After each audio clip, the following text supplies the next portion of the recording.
प्रतिशोध। आप चाहते हैं कि मैं कहाँ से आरंभ करूं? बर्तुच्चियो ने पूछा। जहां से चाहो, मोंते क्रिस्तो ने उत्तर दिया। क्योंकि मुझे कुछ भी ज्ञात नहीं है। लेकिन मैंने तो समझा था कि अब्बे बुजौनी ने आपको बताया होगा। हाँ, संभवतः कुछ तथ्य, पर वह 7 या 8 वर्ष पहले की बात है और मैं उन्हें भूल चुका हूं। तो आपको ऊब आने से बचने के लिए मैं निश्चय ही। आओ बर्तुच्चियो, आओ।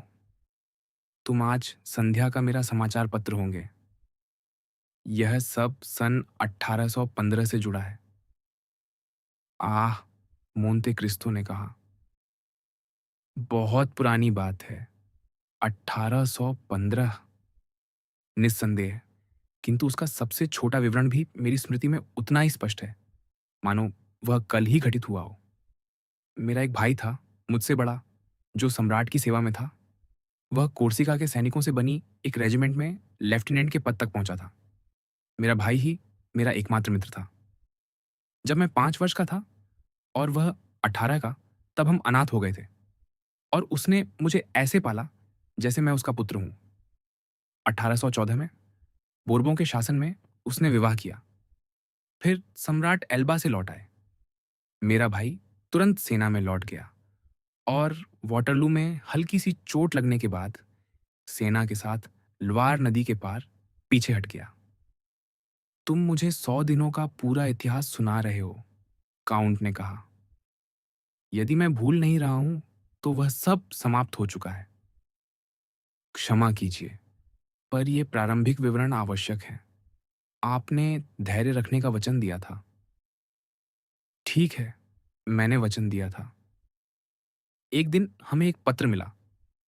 आपको बताना चाहिए कि हम कोर्स की नोक पर स्थित छोटे से गांव रोग्लियानो में रहते थे। वह पत्र मेरे भाई का था और उसमें लिखा था कि सेना भंग कर दी गई है और वह शातोरो, क्लेरमो फेराउ, लेपुई और नियम के रास्ते घर लौट रहा है। यदि मेरे पास कुछ धन हो तो उसने विनती की कि मैं वह नियम में हमारे परिचित एक सराय वाले के पास उसके लिए रख दूं, जिसके साथ मेरे कुछ लेन देन रहे थे। तस्करी के माध्यम से जीवन तो जीना ही पड़ता है। निस्संदेह। आगे कहो। जैसा कि मैंने कहा, मुझे अपने भाई से अत्यंत प्रेम था, इसलिए मैंने धन भेजने के बजाय स्वयं ले जाने का निश्चय किया। मेरे पास 1000 फ्रांक थे। 500 मैंने असुनता के लिए छोड़ दिए। वह मेरी भाभी थी और शेष 500 लेकर मैं नीम के लिए निकल पड़ा। यह सरल था। मेरे पास एक नाव थी और रास्ते में एक माल भी उठाना था, इसलिए सब कुछ मेरे उद्देश्य के अनुकूल था। किंतु माल लेने के बाद हवा बदल गई और हमें रोवन नदी के मुहाने को पार करने के लिए 4 या 5 दिन प्रतीक्षा करनी पड़ी। अंततः हम नदी में प्रवेश करने में सफल हुए और आरल तक ऊपर चले गए। मैंने नाव बेलगार्द और बोकैर के बीच छोड़ दी और नीम की सड़क पर निकल पड़ा। हम अंततः वहां पहुंचेंगे, ऐसा मानूं? हाँ, क्षमा कीजिए, पर मैं केवल वही कह रहा हूं जो अनिवार्य है। यही वह समय था जब दक्षिण में प्रसिद्ध हत्याकांड हुए। ट्रेस्टायों, त्रुफेमी और ग्राफाम नामक 2-3 डाकू थे जो बोनापार्टवाद के संदेह में लोगों का गला काटते फिरते थे। आपने इन हत्याओं के विषय में अवश्य सुना होगा। धुतला सा। उस समय मैं फ्रांस से बहुत दूर था। आगे कहो। नियम में प्रवेश करते ही ऐसा प्रतीत होता था मानो आप रक्त में चल रहे हों। हर ओर शव पड़े थे। हत्यारे गिरोहों में संगठित थे, मारने, लूटने और जलाने के लिए। इस संहार को देखकर मुझे भय हुआ। अपने लिए नहीं, एक साधारण कोर्सिकन मछुआरे के रूप में मुझे अधिक भय का कारण नहीं था। उलटे, वह समय हम तस्करों के लिए अच्छा था। किंतु मुझे अपने भाई की चिंता थी। सम्राट की सेना का सैनिक, लोire की सेना से लौटता हुआ, अपनी वर्दी और कंधे की पट्टियों सहित। उसे भयभीत होने के पूरे कारण थे। मैं शीघ्र ही सराय पहुंचा। मेरी आशंका सत्य सिद्ध हुई। मेरा भाई एक दिन पहले नियम आ चुका था और उसी व्यक्ति के द्वार पर, जिससे वह शरण मांगने गया था, उसकी हत्या कर दी गई थी। मैंने उसके हत्यारों की पहचान करने का हर प्रयास किया, पर वे ऐसा आतंक फैलाए हुए थे कि कोई उनका नाम बताने का साहस नहीं करता था। तब मुझे फ्रांसीसी न्याय की याद आई, जिसके विषय में मैंने बहुत सुना था और जो किसी से नहीं डरता कहा जाता था। इसलिए मैं राजा के अभियोजक के पास गया, जिसका नाम विलफोर था। मोंते क्रिस्तो ने सहजता से पूछा। हाँ, वह मार्सेय से आया था, जहां वह उप अभियोजक रहा था और अपनी निष्ठा के पुरस्कार स्वरूप पदोन्नत किया गया था। कहा जाता था कि एल्बा से लौटते समय सम्राट के उतरने की सूचना सरकार को देने वालों में वह पहले लोगों में था। तो तुम उससे मिलने गए? मोंते क्रिस्तो ने कहा। मेरे भाई की कल नियम की सड़कों पर हत्या कर दी गई, मैंने कहा। मुझे नहीं पता किसने की, पर यह आपका दायित्व है कि आप पता लगाएं। आप उस न्याय का संचालन करते हैं जिसे उन लोगों का प्रतिशोध लेना चाहिए जिनकी रक्षा वह न कर सका। तुम्हारा भाई कौन था? अभियोजक ने पूछा। कोर्सिकन बटालियन में एक लेफ्टिनेंट। तो वह अपदस्थ शासक की सेना का सैनिक था? वह फ्रांसीसी सेना का सैनिक था। ठीक है, उसने कहा। वह तलवार से जिया और तलवार से मरा। आप भूल कर रहे हैं। वह तलवार से जिया, पर छुरे से मारा गया। और तुम मुझसे क्या अपेक्षा करते हो? न्यायाधिकारी ने पूछा। मैंने कहा है, मुझे उसका प्रतिशोध चाहिए। किससे? उसके हत्यारों से। मुझे कैसे पता चलेगा कि वे कौन हैं? उन्हें खोजिए।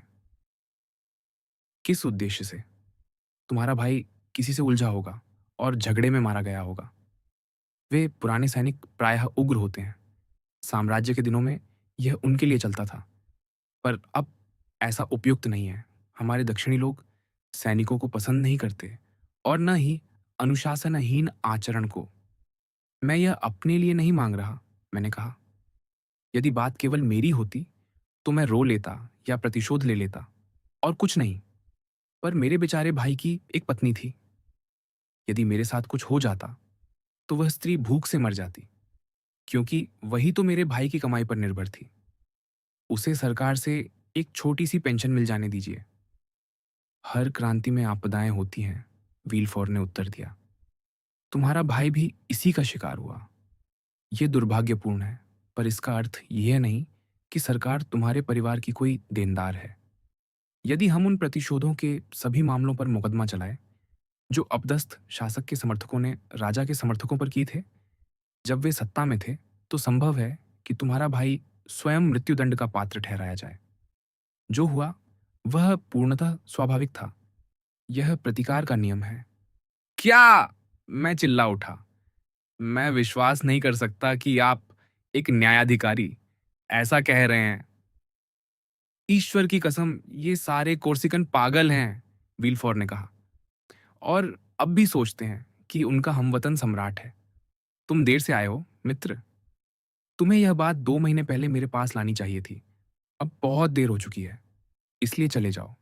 यदि नहीं गए तो मैं तुम्हें बाहर फेंकवा दूंगा। मैंने उसे एक क्षण देखा कि कहीं और विनती से कुछ लाभ हो सकता है या नहीं। वह व्यक्ति ग्रेनाइट की तरह कठोर था। मैं उसके पास गया और धीमे स्वर में कहा, तो चूंकि तुम कोर्सिकनों को जानते हो, यह भी जानते होगे कि वे अपना वचन निभाते हैं। तुम एक राजपक्षीय हो, इसलिए तुम्हें लगता है कि मेरे भाई एक बोनापार्टवादी की हत्या होना अच्छा था। ठीक है, मैं भी बोनापार्टवादी हूं, और तुम्हें यह बता देता हूं, मैं तुम्हें मारूंगा। इसी क्षण से मैं तुम्हारे विरुद्ध प्रतिशोध की घोषणा करता हूं। इसलिए जितना हो सके अपनी रक्षा करना, क्योंकि अगली बार जब हम आमने सामने होंगे, तुम्हारी अंतिम घड़ी आ चुकी होगी। इतना कहकर उसके संभलने से पहले ही मैंने द्वार खोला और भाग निकला।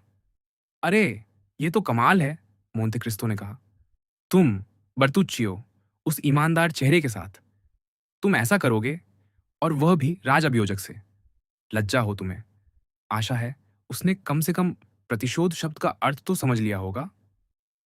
वह इतना समझ गया कि उसके बाद कभी अकेले बाहर नहीं निकला और घर में ही छिपा रहा, जबकि अपने लोगों से हर जगह मेरी तलाश करवाता रहा। सौभाग्य से मैं इतना छिपा हुआ था कि वे मुझे ढूंढ न सके। तब वह भयभीत हो गया। उसे नीम में और रुकने का साहस नहीं हुआ और उसने स्थानांतरण की प्रार्थना की। प्रभावशाली व्यक्ति होने के कारण उसे वर्साय भेज दिया गया। पर जैसा कि आप जानते हैं, जब कोई कोर्सिकन अपने शत्रु से प्रतिशोध की शपथ ले ले, तो कोई दूरी बहुत बड़ी नहीं होती। उसकी गाड़ी जितनी भी तेज हो, पैदल पीछा करते हुए भी मैं उससे आधे दिन की दूरी से अधिक पीछे कभी नहीं रहा। मुख्य बात उसे मारना नहीं थी, उसके लिए मेरे पास 100 अवसर थे। मुझे उसे बिना पहचाने गए और सबसे बढ़कर बिना पकड़े गए मारना था। उस समय से मैं केवल अपने लिए नहीं जी रहा था, मुझे अपनी भाभी की रक्षा और सहायता भी करनी थी। 3 महीने तक मैंने व्हीलफॉर का पीछा किया और 3 महीने तक वह एक कदम भी नहीं चलता, न टहलने जाता, न सैर करता, बिना इस बात के कि मैं देखता रहूं कि वह कहाँ जाता है। अंततः मुझे पता चला कि वह औतई में रहस्यमय यात्राएं करता है। मैंने उसका पीछा किया और उसे इसी घर में प्रवेश करते देखा, पर वह सड़क वाले मुख्य द्वार से नहीं, बल्कि घोड़े पर या गाड़ी से आकर अपना घोड़ा या गाड़ी सराय में छोड़ देता और उस छोटे द्वार से भीतर जाता जिसे आप वहां देख रहे हैं। मोंते क्रिस्तो ने सिर हिलाया, यह दिखाने के लिए कि अंधेरे के बावजूद वह उस प्रवेश द्वार को देख सकता है जिसकी ओर बर्तुच्चियो संकेत कर रहा था। वर्साय में मेरे लिए अब कुछ शेष नहीं था, इसलिए मैं ओतइये में बस गया और पूछताछ करने लगा। यदि मुझे उसे पकड़ना था तो यही स्थान मेरे जाल के लिए उपयुक्त था। जैसा कि द्वारपाल ने आपको बताया, ये घर विलफोर के ससुर सेंट मेराव का था। वे मार्सिया में रहते थे, इसलिए ये संपत्ति उनके किसी काम की नहीं थी। यह भी कहा जाता था कि उन्होंने इसे हाल ही में एक युवा विधवा को किराए पर दिया था, जिसे केवल बारोनेस के नाम से जाना जाता था। एक संध्या दीवार के ऊपर से देखते हुए मैंने सचमुच इस बगीचे में एक सुंदर युवा स्त्री को अकेले टहलते देखा, जिसे किसी अन्य घर की खिड़की से नहीं देखा जा सकता था। वह बार बार उस छोटे द्वार की ओर देख रही थी और मैंने समझ लिया कि वह व्हीलफॉर की प्रतीक्षा कर रही है। जब वह इतनी पास आ गई कि अंधेरे के बावजूद मैं उसके चेहरे की रेखाएं पहचान सका, तो मैंने 18 या 19 वर्ष की एक सुंदरी युवती देखी, ऊंची कद काठी की और सुनहरे बालों वाली। वह साधारण वस्त्र में थी, कमर पर कोई पट्टा नहीं था और मैं देख सकता था कि वह गर्भवती थी और गर्भ काफी बढ़ चुका था। कुछ ही क्षणों बाद वह छोटा द्वार खुला और एक व्यक्ति भीतर आया। युवती जितनी तेजी से हो सकता था उसकी ओर दौड़ी। दोनों ने एक दूसरे को बाहों में भर लिया, स्नेह से चूमा और फिर घर की ओर देखने लगे। वह व्यक्ति व्हीलफोर्ड था। मैंने अनुमान लगाया कि जब वह बाहर निकलेगा, विशेषकर यदि रात में निकले, तो संभवतः पूरे बगीचे में अकेला ही चलेगा। तब से काउंट ने पूछा, क्या तुमने उस स्त्री का नाम जाना? नहीं, बर्तुच्चियो ने उत्तर दिया। जैसा कि आप जानेंगे, मुझे पता लगाने का समय नहीं मिला। आगे कहो। उस संध्या बर्तुच्चियो ने फिर आरंभ किया। संभवतः मैं राज अभियोजक को मार सकता था, पर मैं अभी बगीचे के हर कोने से परिचित नहीं था। मुझे भय था कि यदि मैं उसे तुरंत न मार सका और उसकी चीख पर कोई दौड़ पड़ा, तो मैं बचकर निकल न पाऊं। मैंने कार्य को अगली भेंट तक के लिए टाल दिया और ताकि कोई विवरण मुझसे छूट ना जाए, मैंने बगीचे की दीवार के साथ चलने वाली सड़क की ओर खुलने वाला एक छोटा कमरा ले लिया। 3 दिन बाद सायं लगभग 7 बजे मैंने एक नौकर को घर से घोड़े पर निकलते और सेव्र की सड़क की ओर जाने वाले मार्ग पर तेजी से जाते देखा। मैंने समझा कि वह वर्साए जा रहा है और यह अनुमान सही था। 3 घंटे बाद वह व्यक्ति धूल से लथपथ लौट आया। उसका संदेश पहुंचा दिया गया था। 10 मिनट बाद एक और व्यक्ति, इस बार पैदल और चौगे में लिपटा हुआ, बगीचे के उस छोटे द्वार को खोलकर भीतर गया जो उसके पीछे बंद हो गया। मैं तुरंत नीचे उतर गया। यद्यपि मैंने विल्फोर का चेहरा नहीं देखा था, फिर भी मैंने उसे अपने हृदय की धड़कन से पहचान लिया। मैं सड़क पार कर दीवार के एक कोने पर लगे उस पत्थर के खंभे तक गया, जिस पर चढ़कर मैंने पहली बार बगीचे में झांका था। इस बार मैं केवल देखने से संतुष्ट नहीं था। मैंने अपनी जेब से छुरा निकाला, यह सुनिश्चित किया कि उसका सिरा तेज है, और दीवार कूद गया। मेरा पहला विचार फाटक की ओर दौड़ने का था। वह चाबी छोड़ गया था, केवल इतनी सावधानी बरतते हुए कि ताले में उसे 2 बार घुमा दिया था। इसलिए उस दिशा में मेरे भागने में कोई बाधा नहीं थी। मैंने स्थान का निरीक्षण करना आरंभ किया। बगीचा एक लंबे आयत के आकार का था, जिसके बीचों बीच उत्तम अंग्रेजी घास का लॉन था, और उसके कोनों पर वृक्षों के झुरमुट थे, घने और शरद ऋतु के फूलों से मिले जुले। घर से छोटे फाटक तक या छोटे फाटक से घर तक जाने के लिए इस पर निर्भर करता था कि वह भीतर आ रहा है या बाहर जा रहा है। विलफोर को इन झुरमुटों में से एक के पास से होकर गुजरना ही पड़ता था। सितंबर का अंत था, तेज हवा चल रही थी, और चंद्रमा की कुछ फीकी किरणें, जो आकाश में तेजी से दौड़ते बड़े बादलों से बार बार ढक जाती थीं, घर की ओर जाने वाले रेतीले रास्तों को रोशन कर रही थीं। पर वृक्षों की पत्तियों के गुच्छों के भीतर प्रवेश करने के लिए वे बहुत कमजोर थीं, जहां कोई व्यक्ति बिना पकड़े जाने के भय के छिप सकता था। मैं उसी झुरमुट में छिप गया जिसके पास से व्हीलफोर को गुजरना था। जैसे ही मैंने अपना स्थान लिया, मुझे लगा कि हवा के उन झोंकों के बीच, जो पेड़ों को मेरे चेहरे पर झुका रहे थे, किसी प्रकार की कराह सुनाई दे रही है। किंतु जैसा कि आप जानते हैं, या बल्कि आप नहीं जानते होंगे, जो व्यक्ति हत्या करने के लिए तैयार होता है, वह प्रायः हवा में दबे हुए चीत्कार सुनने लगता है। 2 घंटे बीत गए, और इस दौरान कई बार मुझे वही कराह सुनाई देने का भ्रम हुआ। आधी रात हुई। अंतिम उदास, गूंजती हुई ध्वनि अब भी समाप्त भी नहीं हुई थी कि मैंने उस पीछे की सीढ़ी की खिड़कियों में एक प्रकाश देखा, जिससे हम अभी नीचे आए थे। द्वार खुला, और चौगा ओढ़े वही व्यक्ति फिर दिखाई दिया। यही वह घातक क्षण था, पर मैंने स्वयं को इसके लिए इतने समय से तैयार कर रखा था कि मुझे किसी बात से संकोच नहीं हुआ। मैंने अपना छुरा निकाला, उसे खोला, और प्रतीक्षा करने लगा।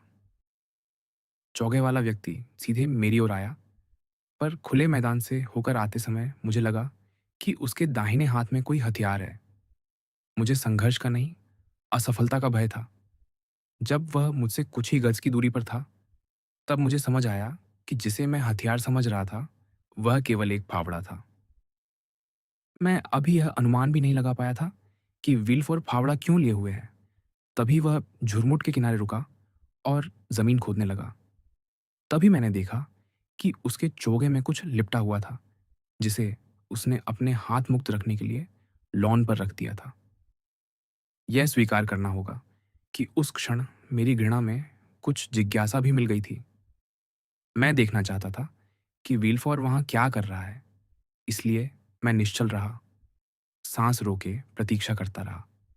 तभी मेरे मन में एक विचार आया, जिसकी पुष्टि तब हुई जब राज अभियोजक ने अपने चौगे से एक छोटा बक्सा निकाला, लगभग 2 फुट लंबा और 6 या 8 इंच चौड़ा। मैंने उसे वह बक्सा गड्ढे में रखते और मिट्टी से ढकते देखा। फिर उसने ताज़ा खोदी हुई मिट्टी को पैरों से दबाया, ताकि रात के कार्य के निशान मिट जाए। तभी मैं उस पर झपटा और अपना छुरा उसकी छाती में उतारते हुए कहा, मैं जियोवानी बर्तुच्चियो हूँ। तुम्हारी मृत्यु मेरे भाई के लिए है, और तुम्हारा खजाना उसकी विधवा के लिए। तुम देख सकते हो कि मेरा प्रतिशोध मेरी आशा से भी अधिक पूर्ण है। मुझे नहीं पता कि उसने मुझे सुना या नहीं। मेरा ऐसा विचार नहीं है, क्योंकि वह बिना कोई आवाज किए गिर पड़ा। मैंने उसका गर्म रक्त अपने हाथों पर बहते और अपने चेहरे पर छींटे पड़ते हुए महसूस किया। पर मैं उन्मत्त था, मैं उछाल में था। वह रक्त मुझे जलाने के बजाय शीतल कर रहा था। एक क्षण में मैंने फावड़े से बक्सा खोदकर निकाल लिया। फिर यह दिखाने के लिए कि वह वहां से नहीं गया है, मैंने गड्ढे को फिर से भर दिया और फावड़ा दीवार के पार फेंक दिया। मैं फाटक से बाहर निकल गया, बाहर से ताले में चाबी 2 बार घुमाई और उसे अपने साथ ले गया। बहुत बढ़िया, मोंते क्रिस्तो ने कहा।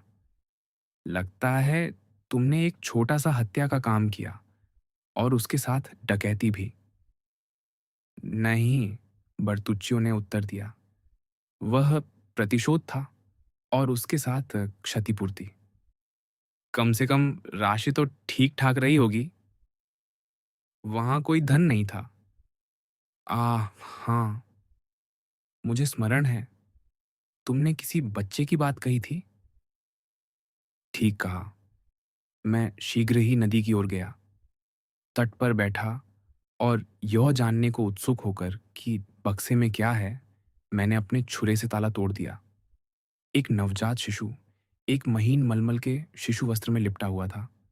उसके चेहरे और हाथों का बैंगनी रंग यह दर्शाता था कि वह गले में लिपटी नाल के कारण दम घुटने से मरा होगा।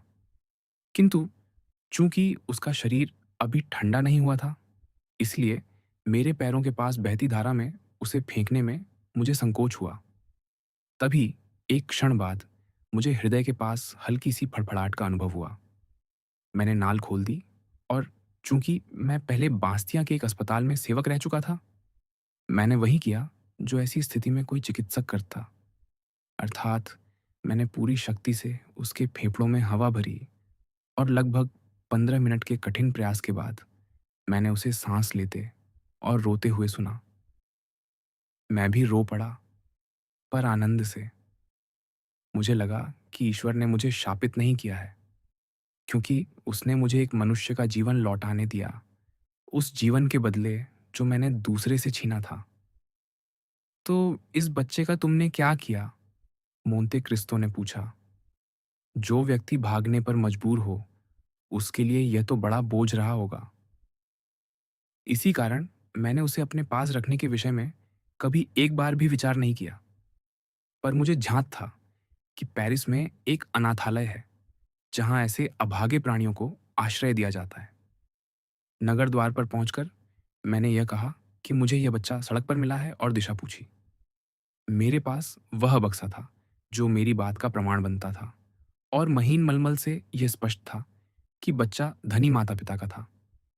मेरे ऊपर लगा रक्त उससे भी आ सकता था, जैसे किसी और से। किसी ने आपत्ति नहीं की।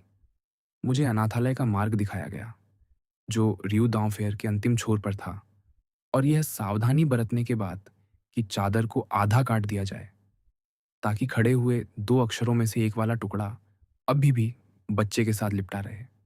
मैंने अपना गठरी द्वारपाल के कक्ष पर रख दी, घंटी बजाई और जितनी तेजी से हो सका भाग निकला।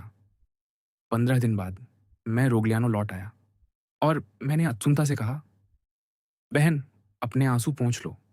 इसराइल मर चुका है, पर मैंने उसका प्रतिशोध ले लिया है। उसने मुझसे इसका अर्थ समझाने को कहा और मैंने जो कुछ हुआ था सब उसे बता दिया। जियोवानी, उसने कहा, तुम्हें बच्चे को वापस ले आना चाहिए था। हम उसके खोए हुए माता पिता का स्थान ले सकते थे और उसका नाम बेनेडितो रखते। हमारे इस पुण्य कार्य के पुरस्कार स्वरूप ईश्वर निश्चय ही हमें आशीर्वाद देता। इसके उत्तर में मैंने उसे केवल चादर का वह आधा हिस्सा दिया जिसे मैंने अपने पास रखा था, ताकि यदि कभी हम सामर्थ्यवान हो सकें तो बच्चे को वापस ले सकें। कपड़े पर कौन से अक्षर थे? मोंते क्रिस्तो ने पूछा। एच और एन, जिनके ऊपर एक बैरन का साधारण चिन्ह था, टॉर्टिली। तो ईश्वर हमारी रक्षा करे। तुम तो वंश चिन्ह विज्ञान के शब्द प्रयोग कर रहे हो, काउंट ने कहा। तुमने यह विद्या कहाँ सीखी? आपकी सेवा में, जहां सब कुछ सीखा जा सकता है। आगे कहो, मुझे 2 बातें जानने की उत्सुकता है। वे कौन सी हैं? पहली, उस छोटे बालक का क्या हुआ? तुमने कहा था कि वह बालक था, है ना? मुझे स्मरण नहीं कि मैंने ऐसा कहा हो। आह! तब मैं भूल गया होगा। पर आप भूल नहीं रहे, क्योंकि वह वास्तव में एक बालक ही था। आपने 2 बातें जानने की बात कही थी। दूसरी क्या है? दूसरी यह है कि उस अपराध का क्या था, जिसके कारण तुमने पादरी की माँग की और उसी के उत्तर में अब्बे बुझोनी नियम की जेल में तुम्हारे पास आए।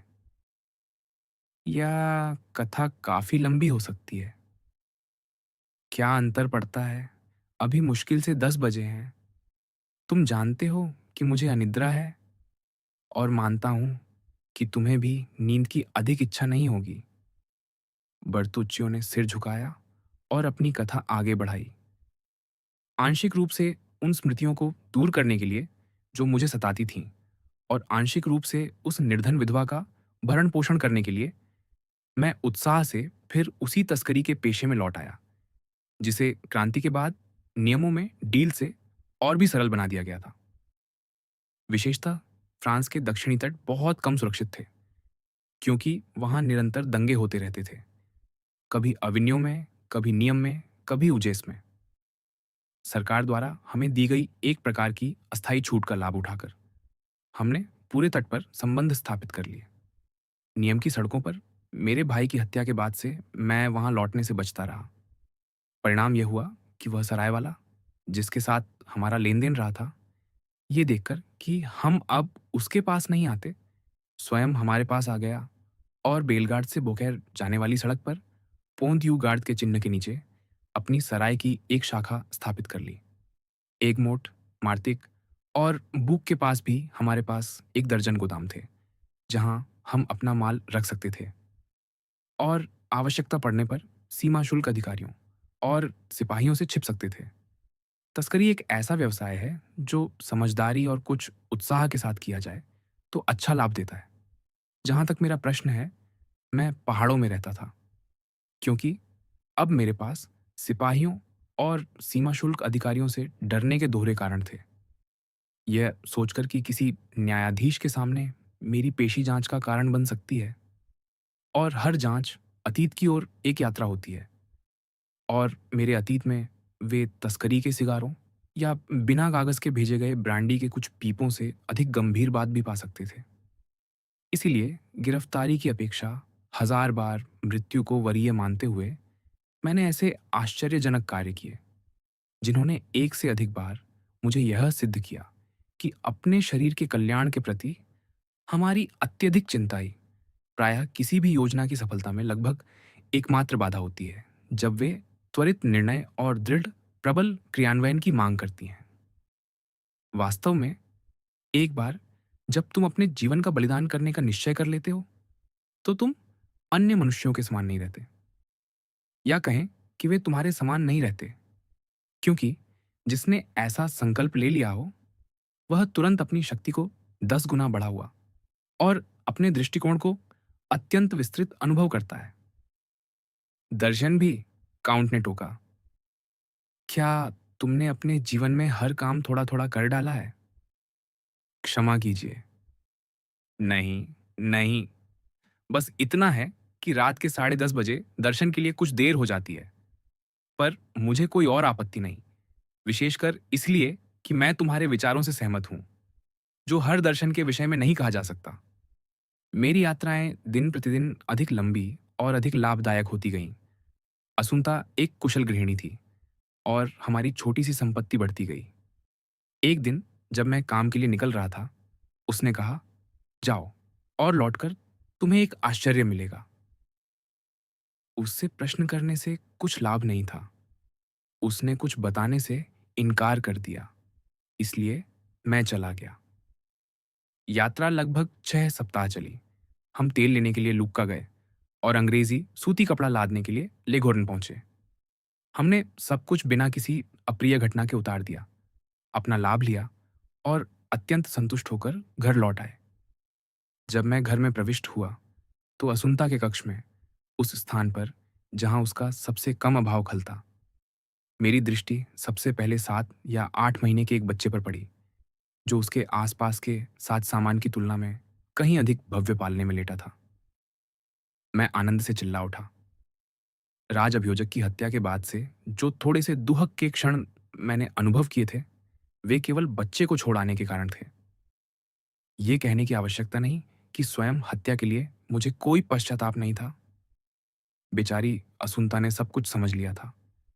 उसने मेरी अनुपस्थिति का लाभ उठाया और चादर का वह आधा टुकड़ा अपने साथ लेकर उस दिन और समय को लिख लिया था जब बच्चा अनाथालय में छोड़ा गया था, ताकि वह उन्हें न भूले।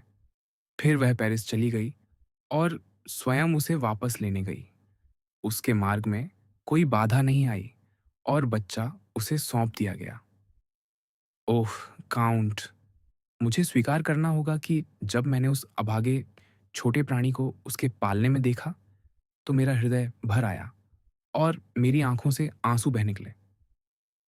असुंता, मैं चिल्लाया, तुम निस्संदेह एक पुण्यात्मा स्त्री हो और दैवी विधान तुम्हें आशीर्वाद देगा।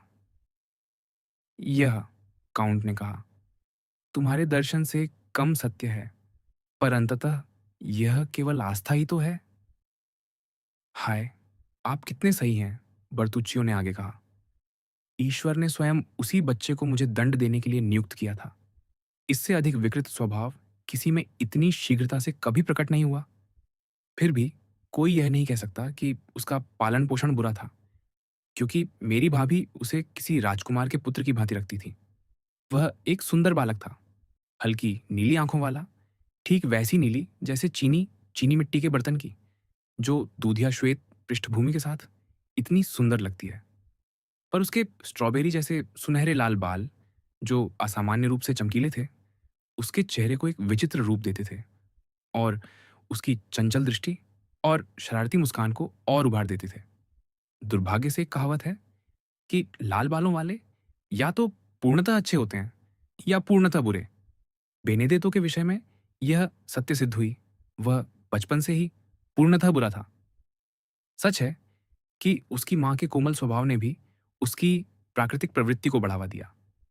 मेरी बेचारी भाभी नगर के बाजार तक 4-5 लीग की यात्रा करती, ताकि सबसे पहला फल और सर्वोत्तम मिठाइयाँ ला सके, जबकि बच्चा पाल्मा के संतरे या जेनोआ की मुरब्बों को तुच्छ समझता और पड़ोसियों की झाड़ियों से चढ़कर चुराए गए शाहबलूत या उनकी अटारियों में सूखते सेबों को अधिक पसंद करता।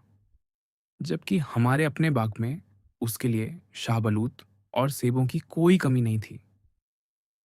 एक दिन जब बेनेडिक्टो लगभग 5 या 6 वर्ष का था, हमारा पड़ोसी वासिलियो, जो सभी कोर्सिकनों की भांति कभी अपनी थैली या आभूषण तालाबंद नहीं करता था, क्योंकि जैसा कि काउंट भली भांति जानते हैं, कोर्सिका में चोर नहीं होते, हमसे शिकायत करने आया कि उसकी थैली से एक स्वर्ण लुई गायब हो गया है। हमने सोचा कि उससे गिनती में भूल हुई होगी, पर उसने जोर देकर कहा कि उसे पूरा विश्वास है। उसी दिन बेनेडिक्टो भोर में ही घर से निकल गया था और जब वह संध्या को लौटा, तो हम अत्यंत चिंतित थे। वह एक बंदर को साथ लिए था, जिसे उसके कथनानुसार उसने एक वृक्ष के तने से जंजीर से बंधा हुआ पाया था। पिछले 1 महीने से वह दुष्ट बालक, जिसे समझ नहीं आता था कि स्वयं को कैसे व्यस्त रखे, एक बंदर के लिए लालायित था। निस्संदेह यह दुर्भाग्यपूर्ण सनक उसमें उस घुमंतु तमाशेबाज के कारण उत्पन्न हुई थी, जो कई ऐसे जानवरों के साथ रोगलियानों से गुजरा था और जिनकी हरकतों ने बच्चे को अत्यंत आनंदित किया था। इन जंगलों में कोई बंदर नहीं मिलते, मैंने कहा, और विशेषकर जंजीर से बंधे हुए तो बिल्कुल नहीं।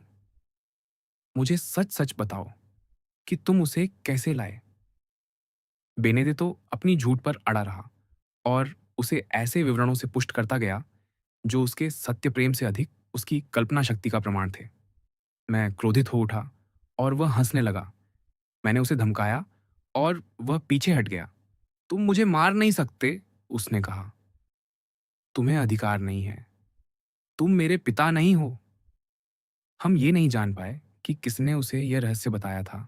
हमारे सब प्रयासों के बावजूद, जो भी हो, यह उत्तर, जो बच्चे के स्वभाव के सर्वथा अनुरूप था, मुझे भय के निकट किसी भावना से भर गया और मेरा उठा हुआ हाथ अपराधी बालक को छुए बिना ही गिर पड़ा। वह विजयी हो गया। और इस विजय ने उसे इतना दुस्साहसी बना दिया कि उसके बाद से असुंता, जिसका उसके प्रति प्रेम उसकी अयोग्यता के अनुपात में बढ़ता प्रतीत होता था, अपनी सारी धनराशि ऐसी संघों पर लुटाने लगी जिनसे वह लड़ नहीं पाती थी, और ऐसी मूर्खताओं पर जिन्हें रोकने का उसमें सामर्थ्य नहीं था। जब मैं रोगलियानो में रहता था, तब स्थिति फिर भी किसी प्रकार सहनीय थी। पर जैसे ही मैं बाहर जाता, बेनेडिक्टो घर का स्वामी बन जाता और सब कुछ बिगड़ जाता। 11 वर्ष की आयु भी पूरी ना हुई थी कि उसके सभी मित्र 18 या 20 वर्ष के युवक थे। बास्तियां और कौरते के सबसे निकृष्ट उपद्रवी, और पहले ही कुछ करतूतों के कारण जिनके लिए और कठोर शब्द उपयुक्त होते, कानून हमें उसके विषय में चेतावनी दे चुका था। मैं भयभीत था। कोई और प्रतिकूल रिपोर्ट गंभीर परिणाम ला सकती थी। मुझे शीघ्र ही एक महत्वपूर्ण अभियान पर कोर्सिका से बाहर जाना था। मैंने गहराई से विचार किया और आपदा को टालने की आशा में यह निश्चय किया कि बेनेडिक्टो को अपने साथ ले जाऊं। मुझे आशा थी कि तस्कर का कठोर और सक्रिय जीवन तथा जहाज पर सख्त अनुशासन उस स्वभाव को बचा लेगा जो भ्रष्ट होने की कगार पर था, यदि वह पहले ही बहुत आगे न बढ़ चुका हो। इसलिए मैंने बेनेडिक्टो को अलग ले जाकर प्रस्ताव रखा कि वह मेरे साथ चले, और इस प्रस्ताव को हर प्रकार के उन वचनों से सजाया जो 12 वर्ष के एक बालक को आकर्षित कर सकते थे। उसने मुझे अंत तक बोलने दिया, और जब मैं समाप्त कर चुका तो ठहाका मारकर हंस पड़ा। क्या तुम पागल हो चाचा? उसने कहा। अच्छे मूड में वह मुझे इसी नाम से बुलाता था। क्या मैं अपना जीवन तुम्हारे जीवन से बदल लूं? अपनी आलस्यपूर्ण दिनचर्या को उस भयानक परिश्रम से जो तुमने अपने ऊपर थोप रखा है? रात में ठंड, दिन में गर्मी, और निरंतर छिपते रहना, या यदि दिख जाओ तो गोली का निशाना बनना, और ये सब थोड़ा सा पैसा कमाने के लिए। मेरे पास जितना पैसा चाहिए उतना पहले से है। जब भी मैं मांगता हूँ, माँ असुनता मुझे दे देती है। इसलिए तुम देख सकते हो कि तुम्हारा प्रस्ताव स्वीकार करना मेरे लिए मूर्खता होगी। मैं इस निर्लज्ज तर्क से स्तब्ध रह गया। बेनेडिक्टो अपने मित्रों के पास खेलने लौट गया, और दूर से मैंने देखा कि वह मुझे उन्हें एक मूर्ख के रूप में दिखा रहा था। कितना मनोहर बालक! मोंते क्रिस्टो ने बुदबुदाया। ओह! यदि वह मेरा होता, बर्तुच्चियो ने उत्तर दिया। यदि वह मेरा अपना पुत्र होता, या कम से कम मेरा भतीजा, तो मैं शीघ्र ही उसे सीधे मार्ग पर ले आता, क्योंकि स्वच्छ अंतःकरण मनुष्य को बल देता है। पर जिस बच्चे के पिता को मैंने मारा हो, उसे दंड दूं, यह विचार ही मुझे उसे दंडित करने से रोक देता था। मैंने अपनी बहन को अच्छी सलाह दी, जो हर बार उसके विषय में बात होने पर उस अभागे बच्चे का पक्ष लेती थी। और चूंकि उसने मुझसे स्वीकार किया कि कई बार वह बड़ी राशियां गंवा चुकी है, मैंने उसे वह स्थान दिखाया जहां वह हमारी छोटी सी संपत्ति छिपा सके। जहां तक मेरा प्रश्न है, मैंने यह निश्चय कर लिया था कि क्या करना है। बेनेडिक्टो पढ़ना, लिखना और हिसाब लगाना अच्छी तरह जानता था, क्योंकि जब कभी उसका मन काम में लगता तो वह एक दिन में वह सीख लेता जो किसी दूसरे बच्चे को एक सप्ताह लगता। जैसा मैंने कहा, मेरा मन बन चुका था। मैं उसे किसी महासागरीय जहाज पर सचिव के रूप में नाम लिखवा दूंगा, और बिना कोई पूर्व सूचना दिए किसी सुंदर सुबह उसे उठवाकर जहाज पर चढ़वा दूंगा। इस प्रकार यदि मैं कप्तान को उसकी सिफारिश कर दूं, तो उसके भविष्य की पूरी जिम्मेदारी उसी की होगी। यह निर्णय लेकर मैं फ्रांस के लिए रवाना हुआ। इस अवसर पर हमारा सारा काम लियोन की खाड़ी में होना था। तस्करी दिन ब दिन कठिन होती जा रही थी, क्योंकि अब सन 1829 था। शांति पूरी तरह स्थापित हो चुकी थी, और परिणाम स्वरूप तटरक्षक पहले से कहीं अधिक नियमित और अधिक दक्षता से काम कर रहे थे। इसके अतिरिक्त बौखैर में लगने वाला मेला अब भी अभी आरंभ हुआ था, जिससे उनकी सतर्कता अस्थायी रूप से और बढ़ गई थी। हमारे अभियान की शुरुआत बिना किसी अड़चन के हुई। हमारी नाव में तस्करी का माल छिपाने के लिए एक गुप्त कोठरी थी। हमने अपनी नाव को उन अनेक नावों के बीच बांध दिया जो बोकैर से आर्ल तक रोअन नदी के दोनों किनारों पर लगी हुई थीं। वहां पहुंचकर हमने रात के समय निषिद्ध वस्तुओं को उतारना शुरू किया और उन्हें अपने साथियों या उन सराय वालों के द्वारा नगर में भिजवाया जिन्हें हम आपूर्ति करते थे। संभव है कि सफलता ने हमें लापरवाह बना दिया हो या फिर हमें धोखा दिया गया हो, क्योंकि एक संध्या लगभग 5 बजे, ठीक उसी समय जब हम हल्का भोजन करने ही वाले थे, हमारा लड़का अत्यंत उत्तेजना में दौड़ता हुआ आया और उसने बताया कि उसने राजस्व अधिकारियों की एक टुकड़ी को पास आते देखा है।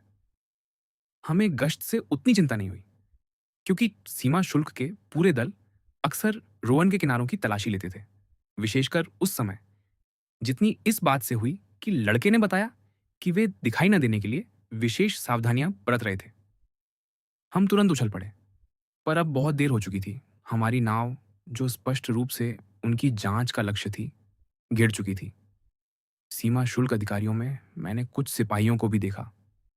इनका दृश्य मुझे उतना ही भयभीत करता था जितना किसी अन्य मिलिशिया को देखकर मुझे साहस होता। इसलिए मैं कोठरी में उतर गया और एक हैच से फिसलकर बाहर निकलते हुए नदी में सरक गया। फिर लंबे समय तक सांस रोककर पानी के नीचे तैरता रहा और तब तक पकड़े जाने से बचा रहा, जब तक मैं उस छोटी नाली तक नहीं पहुंच गया जो अभी अभी खोदी गई थी और रोवन को उस नहर से जोड़ती थी जो बौकेर से एगमोर तक जाती है। वहां पहुंचते ही मैं सुरक्षित था, क्योंकि मैं बिना देखे गए उस नाली में आगे बढ़ सकता था। इस प्रकार मैं बिना किसी घटना के नहर तक पहुंच गया। मैंने यह पलायन मार्ग जानबूझकर चुना था। मुझे लगता है कि मैंने आपको नियम के उस सराय वाले के बारे में बताया था जिसने बौकेर से बेलगार्द जाने वाली सड़क पर एक छोटी सराय खोल ली थी। हाँ, मोंते क्रिस्तो ने कहा, मुझे यह भली भांति स्मरण है। यदि मैं भूल नहीं रहा तो ये सज्जन तुम्हारा सहयोगी था। हाँ, बर्तुच्चियो ने उत्तर दिया, पर 7 या 8 वर्ष पहले उसने अपना व्यवसाय मार्सेय के एक दर्जी को सौंप दिया था जो अपने पेशे में दिवालिया हो चुका था और किसी दूसरे काम में किस्मत आजमाना चाहता था। स्वाभाविक है कि पहले मालिक के साथ हमारी जो छोटी व्यवस्था थी वही दूसरे के साथ भी जारी रही। इसलिए मैं उसी व्यक्ति से आश्रय मांगना चाहता था। उसका नाम क्या था? काउंट ने पूछा, मानो बर्तुच्चियो की कथा में उसका रुचि फिर से जाग उठी हो। उसका नाम गास्पार कादेरुस था और उसका विवाह कारकोंत गांव की एक स्त्री से हुआ था जिसे हम उसके गांव के नाम के अतिरिक्त किसी और नाम से नहीं जानते थे। वह एक अभागी स्त्री थी, मलेरिया से पीड़ित और क्षीण। जहां तक उस व्यक्ति का प्रश्न है, वह 40 या 45 वर्ष का एक मजबूत आदमी था। कठिन परिस्थितियों में उसने एक से अधिक बार हमें अपनी सूझबूझ और साहस का प्रमाण दिया था।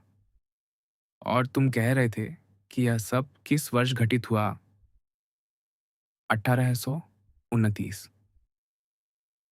कौन सा महीना? जून। महीने की शुरुआत में या अंत में? तीसरी की संध्या। आह, मोंते क्रिस्तो ने कहा, 3 जून 1829। ठीक है, आगे कहो। इस प्रकार मैं कादेरुस से आश्रय मांगने की आशा कर रहा था। सामान्य परिस्थितियों में भी हम उसके घर में सामने के द्वार से प्रवेश नहीं करते थे और मैंने अपनी स्थापित पद्धति का पालन करने का निश्चय किया।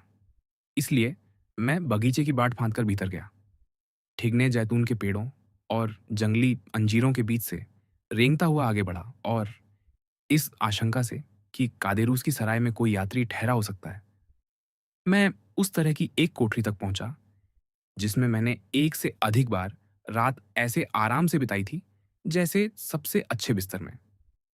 यह कोठरी या अलमारी सराय के भूतल पर स्थित मुख्य बैठक से केवल एक लकड़ी की दीवार से अलग थी जिसमें हमारे लिए छेद किए गए थे ताकि समय अनुकूल होने तक हम वहां प्रतीक्षा कर सकें और फिर अपनी उपस्थिति प्रकट करें। यदि कादेरूस अकेला होता तो मेरा विचार था कि मैं उसे अपने आगमन की सूचना दूं, उसी मेज पर उस भोजन को समाप्त करूं जो सीमा शुल्क अधिकारियों के आगमन से बाधित हो गया था, और आने वाले तूफान का लाभ उठाकर रोन के किनारों पर लौट जाऊं और पता करूं कि जहाज और उस पर सवार लोगों का क्या हुआ। इसलिए मैं चुपचाप उस कोठरी में घुस गया, और यह अच्छा ही हुआ कि मैंने ऐसा किया, क्योंकि उसी क्षण कादिरूस एक अजनबी के साथ घर लौट रहा था। मैं चुप रहा और प्रतीक्षा करता रहा, इसलिए नहीं कि मैं अपने मेज़बान के रहस्य जानना चाहता था, बल्कि इसलिए कि मेरे पास कोई और उपाय नहीं था। वैसे भी ऐसी स्थिति पहले भी दर्जन भर बार उत्पन्न हो चुकी थी। कादेरूस के साथ आया व्यक्ति स्पष्ट रूप से फ्रांस के दक्षिण का निवासी नहीं था। वह उन मेले के व्यापारियों में से एक था जो बोकैर के मेले में आभूषण बेचने आते हैं, और जो उस पूरे महीने के दौरान, जब यूरोप भर से व्यापारी और खरीदार वहां जुटते हैं, कभी कभी 1 लाख या 1.5 लाख फ्रांक तक का व्यापार कर लेते हैं। कादेरूस जल्दी से भीतर आया, आगे आगे चलता हुआ। फिर जब उसने देखा कि नीचे का कक्ष हमेशा की तरह खाली है और केवल उसके कुत्ते की निगरानी में है, तो उसने अपनी पत्नी को पुकारा। अरे, ला कारकुंत, उसने कहा, भले पादरी ने हमें धोखा नहीं दिया, हीरा असली था। आनंद का एक स्वर उठा, और लगभग उसी क्षण सीढ़ियां उन कदमों के नीचे चरमराने लगीं, जो दुर्बलता और बीमारी के कारण भारी थे। तुमने क्या कहा? वह स्त्री बोली, मृत्यु से भी अधिक पीली। मैंने कहा कि हीरा असली है, और ये सज्जन पेरिस के प्रमुख जौहरियों में से एक इसके बदले हमें 50,000 फ्रांक देने को तैयार है। पर यह सुनिश्चित करने के लिए कि हीरा वास्तव में हमारा है, वह चाहता है कि तुम भी उसे वही चमत्कारी कथा सुनाओ जो मैंने सुनाई थी, कि यह हमारे हाथ कैसे आया। इस बीच कृपया बैठिए, मौसम उमस भरा है। मैं आपके लिए कुछ ताजगी देने वाली चीज ले आता हूं। जौहरी ने सराय के भीतर चारों ओर ध्यान से देखा, उस दंपति की स्पष्ट दरिद्रता का निरीक्षण करते हुए, जो उसे ऐसा हीरा बेचने वाले थे जो किसी राजकुमार का भी हो सकता था। मुझे यह कथा सुनाइए, उसने कहा, निश्चय ही पति की अनुपस्थिति का लाभ उठाकर यह सुनिश्चित करना चाहता था कि दोनों कथन एक जैसे हों और कादेरूस किसी प्रकार उसे संकेत न दे सके। आप विश्वास नहीं करेंगे, स्त्री ने कहा, यह ऊपर से मिला हुआ आशीर्वाद था, ठीक उस समय जब हमें उसकी कोई आशा नहीं थी। सबसे पहले मुझे आपको बताना होगा कि 1814 या 15 में मेरे पति की एक नाविक से मित्रता थी, जिसका नाम एडमोंड दांतीस था। यह अभागा युवक, जिसे कादेरूस पूरी तरह भूल चुका था, उसे नहीं भूला, और अपनी मृत्युशैया पर वह हीरा जो आपने अब भी देखा, उसे सौंप गया। पर वह हीरा उसके पास आया कैसे? जौहरी ने पूछा। क्या जेल जाने से पहले उसके पास वह था? नहीं, स्त्री ने उत्तर दिया, पर ऐसा प्रतीत होता है कि जेल में उसकी पहचान एक अत्यंत धनी अंग्रेज से हुई, और जब उसका कोठरी साथी बीमार पड़ा, तो दांतेस ने उसकी उसी प्रकार सेवा की जैसे वह उसका भाई हो। इसलिए अंग्रेज ने रिहा होने पर यह हीरा उस अभागे दांतेस को दे दिया, जो उससे कम सौभाग्यशाली था और जो जेल में ही मर गया। और मरते समय उसने इसे हमें वसीयत किया, तथा आज प्रातः आए भले पादरी को यह हमें सौंपने के लिए कहा। विवरण मेल खाते हैं, जौहरी ने बुदबुदाया, और सब कुछ कहने पर यह कथा सत्य भी हो सकती है, चाहे जितनी भी अविश्वसनीय लगे। अब केवल मूल्य पर सहमति शेष है। सहमति से तुम्हारा क्या अभिप्राय है? कादेरूस ने कहा, मुझे तो लगा था कि तुमने मेरे बताए मूल्य को स्वीकार कर लिया है। तुम्हारा मतलब है मैंने तुम्हें 40,000 फ्रॉक की पेशकश की थी? जौहरी ने कहा। 40,000! लाकारकून चिल्लाई। हम इसे इस मूल्य पर नहीं दे सकते। पादरी ने बताया था कि यह जड़ाई के बिना भी 50,000 का है। उस पादरी का नाम क्या था? अथक प्रश्नकर्ता ने पूछा। अब्बे बुझौनी, उसने उत्तर दिया। तो वह विदेशी था? मुझे लगता है मांतुआ के पास का एक इतालवी। मुझे हीरा दिखाइए, जौहरी ने कहा। मैं इसे फिर से जांचना चाहता हूँ। पहली नज़र में अक्सर आभूषण का मूल्य गलत आंक लिया जाता है। कादेरुस ने अपनी जेब से काले शाग्रीन की एक छोटी थैली निकाली, उसे खोला और जौहरी को दे दिया। हीरे को देखते ही, जो एक छोटे अखरोट जितना मोटा था, मुझे वह आज भी उतना ही स्पष्ट स्मरण है। ला कारकुन की आंखें लालच से चमक उठीं। और इस सब के विषय में तुम्हारा क्या विचार था, ये सब सुनने वाले? मोंते क्रिस्तो ने पूछा। क्या तुमने इस सुंदर कथा पर विश्वास किया? हाँ, मैंने कादेरूस को दुष्ट व्यक्ति नहीं माना। मुझे लगा कि वह अपराध करने में असमर्थ है, यहाँ तक कि चोरी करने में भी। यह तुम्हारे अनुभव से अधिक तुम्हारे हृदय का सम्मान करता है, बर्तुच्चियो। क्या तुम उस एडमो दांतेस को जानते थे, जिसका उन्होंने उल्लेख किया? नहीं, मैंने उसका नाम न पहले कभी सुना था और न उसके बाद कभी, सिवाय एक बार, जब नीम की जेल में मैंने स्वयं अब्बे बुझोनी के मुख से उसका उल्लेख सुना। ठीक है, आगे कहो। जौहरी ने कादिरुस से अंगूठी ली और अपनी जेब से इस्पात की एक छोटी चिमटी और तांबे का एक छोटा तराजू निकाला। फिर उस पत्थर को अंगूठी में पकड़े सोने के पंजों से निकालकर उसने हीरे को जड़ से उठाया और अत्यंत सावधानी से तराजू में तौला। मैं 45,000 फ्रांक तक जा सकता हूँ, उसने कहा, पर एक सू भी अधिक नहीं। वैसे भी चूंकि यही हीरे का मूल्य है, उतना ही धन मैं अपने साथ लाया हूं। ओह, उसकी चिंता मत करो, कादेरुस ने कहा। मैं तुम्हारे साथ बौखैर चल दूंगा और शेष 5,000 फ्रांक ले आऊंगा। नहीं, जौहरी ने अंगूठी और हीरा कादेरुस को लौटाते हुए कहा। नहीं, इसका मूल्य इससे अधिक नहीं है और मुझे खेद है कि मैंने इतना भी प्रस्ताव दिया, क्योंकि पत्थर में एक दोष है जिसे मैंने पहले नहीं देखा था। फिर भी अब क्या किया जाए? मैंने अपना वचन दे दिया है। मैंने 45,000 कहा था और उससे पीछे नहीं हटूंगा। तो कम से कम हीरे को फिर से अंगूठी में लगा दो, लाकारकोंत ने खींचते हुए कहा। यह उचित है, जौहरी ने कहा, पत्थर को फिर उसकी जड़ाई में रखते हुए। बहुत अच्छा, बहुत अच्छा, कादेरूस ने कहा, थैली को फिर अपनी जेब में डालते हुए। हम इसे किसी और को बेच देंगे। बेचिए, जौहरी ने कहा, हालांकि वह मेरे जितना सहज ना भी हो। कोई और व्यक्ति उस व्याख्या से संतुष्ट ना हो सकता है जो आपने मुझे दी है। आपके जैसे व्यक्ति के पास 50,000 फ्रांक का हीरा होना असामान्य है। वह दूसरा व्यक्ति संभवतः न्यायाधिकारी को सूचना देगा। तब अब्बे बुझौनी को ढूंढना पड़ेगा और 2,000 लुई मूल्य के हीरे बांटने वाले किसी पादरी को ढूंढना आसान नहीं होता। फिर वे पहले उसे गिरफ्तार करेंगे, आपको जेल भेज देंगे और भले ही 3 या 4 महीने बाद आपको निर्दोष पाकर छोड़ दिया जाए। अंगूठी या तो अदालत के दफ्तर में गायब हो चुकी होगी या वे आपको 50,000 के हीरे के बदले 3 फ्रांक का कांच थमा देंगे, या अधिक से अधिक 55,000 का, जो, जैसा कि आप स्वीकार करेंगे, खरीदार के लिए जोखिम ही है। कादेरूस और उसकी पत्नी ने एक दूसरे की ओर देखा। नहीं, उसने कहा, हम इतने धनी नहीं हैं कि 5,000 फ्रांक गंवा दें। जैसी आपकी इच्छा, मित्र, जौहरी ने कहा, पर जैसा कि आप देख सकते हैं, मैं राशि नकद लाया हूं।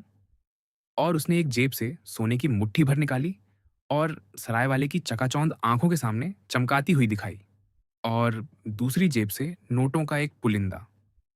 स्पष्ट था कि कादेरूस के भीतर एक संघर्ष चल रहा था। वह छोटी शाग्रीन की थैली, जिसे वह अपने हाथों में बार बार पलट रहा था, उसे उस विशाल धनराशि के समकक्ष प्रतीत नहीं हो रही थी जिसने उसे सम्मोहित कर लिया था। उसने अपनी पत्नी की ओर रुख किया। तुम क्या सोचती हो? उसने फुसफुसाकर पूछा। दे दो, उसने कहा। यदि वह बिना हीरे के बोखैर लौट गया तो वह हमारी सूचना दे देगा, और जैसा कि वह कहता है, कौन जानता है कि हम फिर कभी अब्बे बुझोनी तक पहुंच भी पाएंगे या नहीं। ठीक है, सहमति, कादेरूस ने कहा। 45,000 में हीरा ले लो, पर मेरी पत्नी को एक सोने की जंजीर चाहिए और मुझे चांदी की एक जोड़ी बकल। जौहरी ने अपनी जेब से एक लंबा छपटा डिब्बा निकाला, जिसमें मांगी गई वस्तुओं के कई नमूने थे। आगे बढ़िए, उसने कहा। मैं निष्पक्ष व्यापार करता हूं, जो चाहें चुनिए। स्त्री ने एक सोने की जंजीर चुनी, जिसकी कीमत संभवतः 5 लुई थी, और उसके पति ने लगभग 5 फ्रांक मूल्य की बकलों की एक जोड़ी। आशा है आप संतुष्ट हैं, जौहरी ने कहा। पादरी ने कहा था कि यह 50,000 का है, कादिरूस ने बुदबुदाया। अरे छोड़िए भी, कितनी भयानक प्रवृत्ति, जौहरी ने कहा, उसके हाथों से हीरा लेते हुए। मैं उसे 45,000 फ्रांक दे रहा हूं, और 2,500 वस्तुओं में सब मिलाकर इतनी बड़ी संपत्ति, जो मुझे स्वयं भी बुरी न लगे, और फिर भी वह संतुष्ट नहीं। और वे 45,000 फ्रांक? कादेरूस ने भारी स्वर में मांग की। वे कहाँ हैं? यहाँ, जौहरी ने कहा, और उसने मेज पर 15,000 फ्रांक सोने में और 30,000 नोटों में गिनकर रख दिए। जरा ठहरिए, मैं दीपक जला लूं, ला कारकोंत ने कहा। अंधेरा हो रहा है और कहीं भूल ना हो जाए।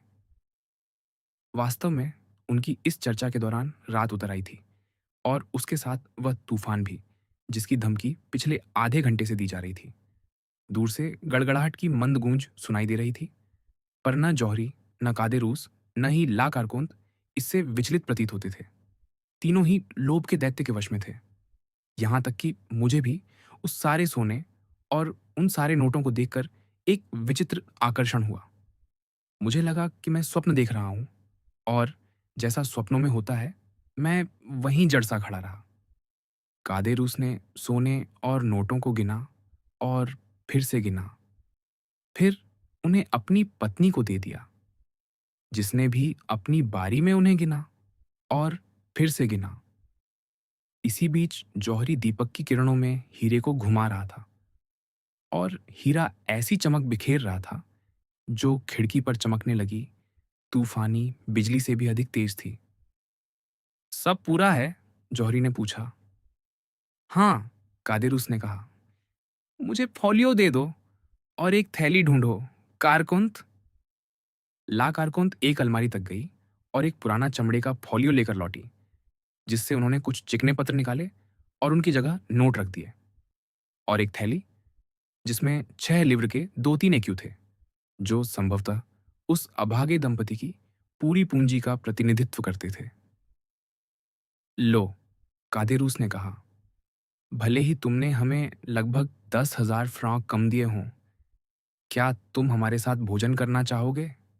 तुम्हारा स्वागत है। धन्यवाद, जौहरी ने कहा, पर अब देर हो रही होगी और मुझे बोकायर लौटना है। मेरी पत्नी चिंतित होगी। उसने अपनी घड़ी निकाली। अरे, वह बोला, लगभग 9 बज चुके हैं। मैं आधी रात से पहले बोकायर नहीं पहुंचूंगा। विदा, मेरे बच्चों। यदि कोई और अब्बे बुझौनी इधर आ जाए, तो मुझे याद करना। 1 सप्ताह में तुम बोकायर में नहीं रहोगे, कादिरूस ने कहा। मेला अगले सप्ताह समाप्त हो जाता है। नहीं, पर इससे कोई अंतर नहीं पड़ता। मुझे पेरिस लिखना, जोआनेस, पाले रॉयल में, संख्या 45, गैलरी दैट पियर। यदि लाभप्रद हुआ तो मैं विशेष रूप से यहां आ जाऊंगा। उसी क्षण गरज के साथ बिजली कड़की, इतनी तेज कि दीपक का प्रकाश भी मंद पड़ गया। ओहो, कादिरूस ने कहा, क्या तुम इस मौसम में बाहर जा रहे हो? मुझे गरज से डर नहीं लगता, जौहरी ने कहा। या चोरों से? ला कारकोंत ने पूछा। मेले के समय यह सड़क कभी पूरी तरह सुरक्षित नहीं रहती। हम्म, जहां तक चोरों का प्रश्न है, यह रहा मेरा उत्तर। और उसने अपनी जेब से 2 छोटी पिस्तौलें निकाली, पूरी तरह भरी हुई। ये कुत्ते एक साथ भौंकते भी हैं और काटते भी, और मैं इन्हें उन पहले 2 आदमियों के लिए बचाकर रख रहा हूं, जो तुम्हारे हीरे पर हाथ डालना चाहें, कादेरूस। कादेरुस और उसकी पत्नी ने एक गहरी दृष्टि का आदान प्रदान किया। दोनों के मन में स्पष्टतः वही भयानक विचार उठ रहा था। ठीक है, शुभ यात्रा, कादेरुस ने कहा। धन्यवाद, जौहरी ने उत्तर दिया। उसने अपनी छड़ी उठाई, जो उसने एक पुराने साइड बोर्ड के सहारे रखी थी, और बाहर निकल गया। जैसे ही उसने द्वार खोला, हवा का ऐसा झोंका आया कि दीपक बुझते बुझते बचा। हाँ हाँ, उसने कहा, कैसा सुहावना मौसम, और मुझे इसमें 2 लीग की यात्रा करनी है। मत जाओ, कादेरूस ने कहा, तुम यहाँ सो सकते हो। हाँ, ठहर जाओ, लाकारकुंत ने कांपती हुई आवाज में कहा। हम तुम्हारा अच्छा ध्यान रखेंगे। नहीं, मैं नहीं रुक सकता। मुझे बौखैर में ही सोना है। विदा। कादेरूस धीरे धीरे द्वार तक गया। आगे 1 इंच भी दिखाई नहीं देता, बाहर से जौहरी ने कहा। मुझे दाएं जाना चाहिए या बाएं? दाएं, कादेरूस ने कहा। तुम रास्ता नहीं चूकोगे। सड़क के दोनों ओर पेड़ लगे हैं। बहुत अच्छा, मैं पहुंच गया, वह आवाज बोली, जो अब दूरी में मुश्किल से सुनाई दे रही थी। दरवाजा बंद कर दो, लाकारकौंत ने कहा। गरज के समय मुझे दरवाजा खुला रखना अच्छा नहीं लगता। या जब घर में पैसा हो, ऐसा कहना चाहती हो, कादेरूस ने कहा, ताले में चाबी 2 बार घुमाते हुए। वह वापस आया, अलमारी के पास गया, थैली और फोलियो निकाले, और दोनों ने तीसरी बार अपने सोने और नोटों को गिनना शुरू किया। मैंने उन दोनों चेहरों पर वैसी अभिव्यक्ति पहले कभी नहीं देखी थी, जब दीपक की मध्यम रोशनी उनके लोभ पर पड़ रही थी। स्त्री तो विशेष रूप से भयावह प्रतीत हो रही थी।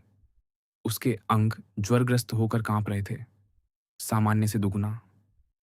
उसका पीला चेहरा स्याह पड़ गया था, और उसकी धंसी हुई आंखें दहक रही थीं। और तुमने उसे यहाँ ठहरने का प्रस्ताव क्यों दिया? उसने बुदबुदाकर कहा। कादेरूस चौंक पड़ा। अरे, स्वाभाविक ही, ताकि उसे बोकैर वापस न जाना पड़े। आह, स्त्री ने अवर्णनीय भाव से कहा।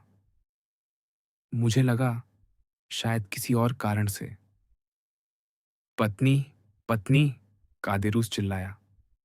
तुम्हारे मन में ऐसे विचार कैसे आते हैं? और यदि आते भी हैं, तो उन्हें अपने तक क्यों नहीं रखती? कोई बात नहीं, लाकारकुंत ने एक क्षण के मौन के बाद कहा। तुम पुरुष नहीं हो। इसका क्या अर्थ है? कादेरूस ने पूछा। यदि तुम पुरुष होते, तो वह यहां से गया ही ना होता। पत्नी, या फिर वह कभी बोकैर तक पहुंचता ही नहीं। पत्नी, उसे सड़क पकड़नी होगी जिसमें मोड़ है, पर नहर के किनारे से एक छोटा रास्ता भी है। स्त्री, तुम परमेश्वर का अपमान कर रही हो। सुनो। वास्तव में, जैसे ही वह बोल रहा था, एक भयानक गर्जना हुई, और उसी क्षण नीली सी बिजली की एक धार ने पूरे कमरे को प्रकाशित कर दिया, और गड़गड़ाहट, जो दूर में लुप्त हो रही थी, मानो उस अभिशप्त घर को छोड़ना नहीं चाहती थी। यीशु, ला कारकोंत ने कहा, क्रूस का चिन्ह बनाते हुए। उसी क्षण, उस भयाक्रांत मौन में, जो प्रायः तीव्र गर्जना के बाद छा जाता है, उन्होंने द्वार पर दस्तक सुनी। कादेरूस और उसकी पत्नी दोनों कांप उठे और एक दूसरे की ओर देखने लगे। कौन है? कादेरूस ने चिल्लाकर कहा, उठते हुए और मेज पर फैले सोने और नोटों को एक ढेर में समेटकर दोनों हाथों से ढकते हुए। मैं हूं, एक आवाज आई। तुम कौन हो? तुम्हें क्या लगता है, जोआनेस, जौहरी? तुम क्या कह रही थी? लाकारकुंत ने भयानक मुस्कान के साथ कहा कि परमेश्वर अब प्रसन्न हो गया है। देखो, परमेश्वर ने उसे हमारे पास वापस भेज दिया है। कादेरूस पीला पड़कर सांसें थामे अपनी कुर्सी पर ढह गया। पर दूसरी ओर ला कारकुंत उठी और दृढ़ कदमों से द्वार तक गई, फिर उसे खोल दिया। अंदर आइए प्रिय जोआनेस, उसने कहा। अरे, जौहरी ने कहा, वर्षा से भीगा हुआ। लगता है शैतान नहीं चाहता कि मैं आज संध्या बोकर लौटूं। सबसे अच्छी मूर्खताएं सबसे कम समय तक रहती हैं। मेरे प्रिय कादेरुस, तुमने मुझे आतिथ्य दिया था, मैं स्वीकार करता हूँ और रात बिताने के लिए लौट आया हूँ। कादेरूस ने माथे से पसीना पोंछते हुए कुछ शब्द बुदबुदाए। ला, कारकुन ने जौहरी के पीछे द्वार को दोहरी कुंडी से बंद कर दिया